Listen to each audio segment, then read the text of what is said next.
Bismillahirrahmanirrahim. Sekarang kita akan jawab soalan SPM 2019 kertas 1 soalan 45.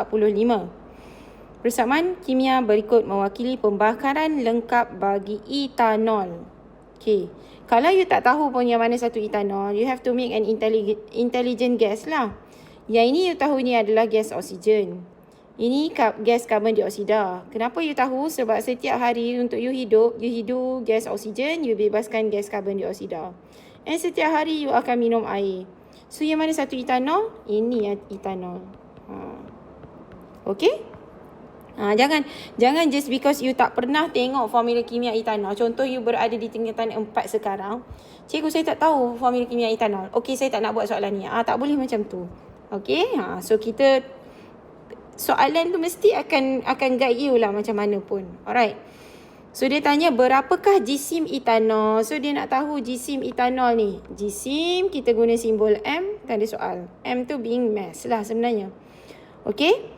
Jisim etanol yang digunakan untuk menghasilkan gas 960 cm3. Nak menghasilkan gas. So bila dia sebut nak menghasilkan gas, hasil mesti berada di selepas arrow lah. Yang mana satu gas? Yang inilah, betul tak?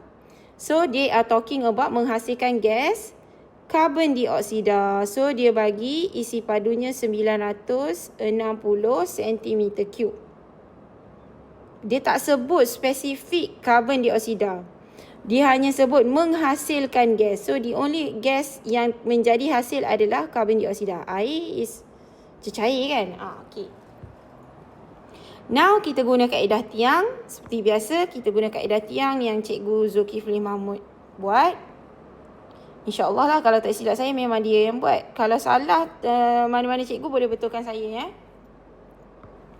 Okay, so yang you ada information, kita akan tulis sebelah kiri. Since you ada information tentang karbon dioksida, walaupun dia adalah hasil yang selepas arrow, so you tetap kena tulis sebelah kiri.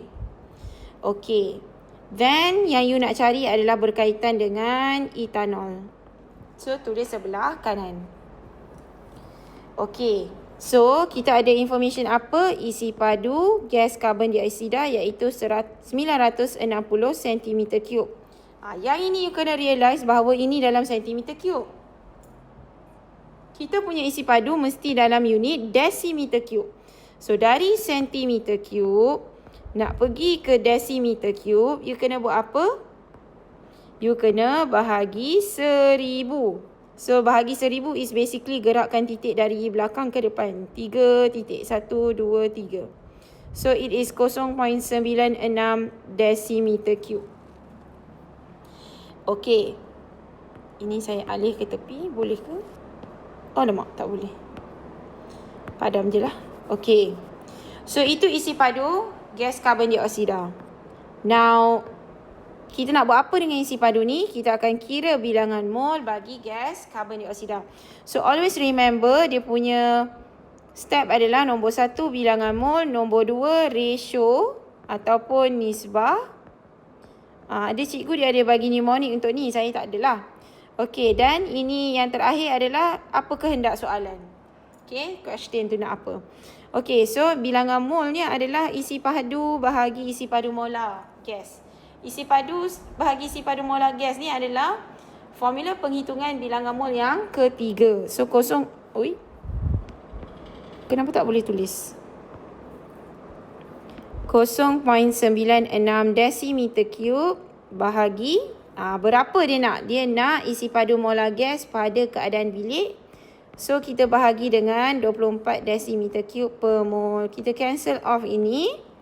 Okay, kita tekan calculator. Kita akan dapat 0.04 mol. Again, mol negatif 1 di bawah. So, bila dia duduk dekat atas, dia akan jadi positif lah. Ni maths.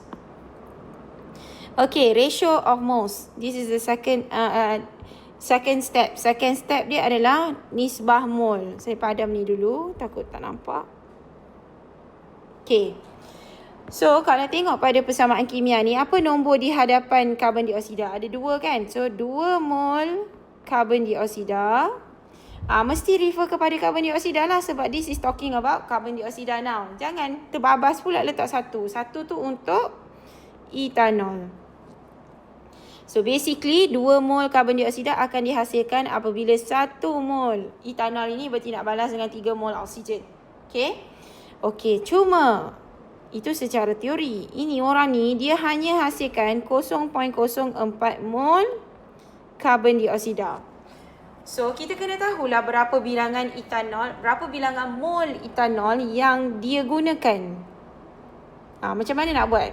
Siapa yang dah nampak tu dia dah boleh tahu dah apa jawapan dekat question mark ni. So kalau tak nampak, ini kita jadikan A, ini B, ini C.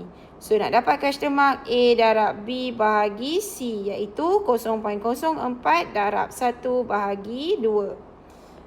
Okay, so you akan dapat 0.02 mol etanol.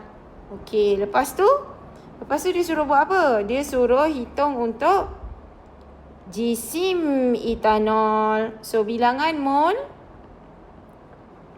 darab dengan jisim molar bagi etanol, which dah diberi kepada awak 46 gram per mol. So ini adalah formula penghitungan bilangan mol yang kedua. Okay, so mol dengan mol -1 kita mansuhkan. Lepas tu dapat macam mana?